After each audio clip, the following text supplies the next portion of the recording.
નમસ્કાર વિદ્યાર્થી મિત્રો, આજે આપણે જોશું am is are have has do does was were સર્વનામમાં કોની સાથે આવે એ આપણે જોશું. સૌપ્રથમ આપણે સર્વનામ એટલે કે પ્રોનાઉન લખશું આપણે, જેમ કે આઈ, વી, યુ, તે, હી, શી અને ઇટ. આ સર્વનામ છે.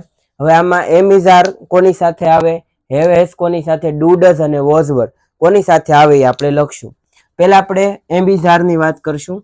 જેમ કે આઈ ની સાથે એમ આવશે, વી ની સાથે આર, યુ ની સાથે પણ આર આવશે, તેની સાથે આર, હી, શી, ઇટ બધા સાથે ઇઝ આવશે.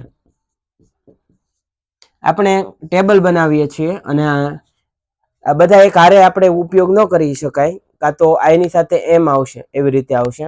હવે બીજું આપણે જોઈએ તો કે આઈની સાથે હવે હેવ ને હેઝ, આઈની સાથે હેવ આવશે, વી ની સાથે પણ હેવ, યુ અને ધે એ બંને સાથે પણ હેવ આવશે, અને જ્યારે હી, શી, ઇટ હોય ત્યારે હેઝ આવશે.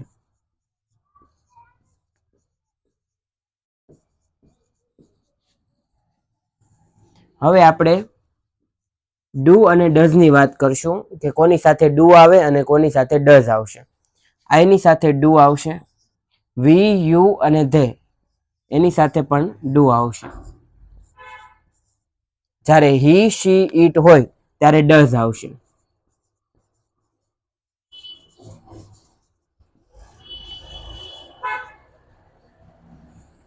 હવે આપણે વાત કરીએ વોઝ અને વર કોની સાથે આવે.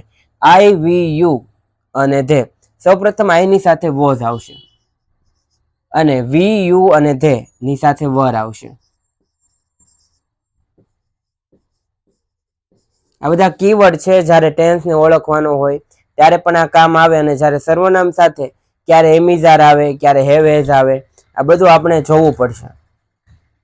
અને ધેની સાથે વર, અને જ્યારે હી, શી અને ઇટ હોય ત્યારે વોઝ આવશે.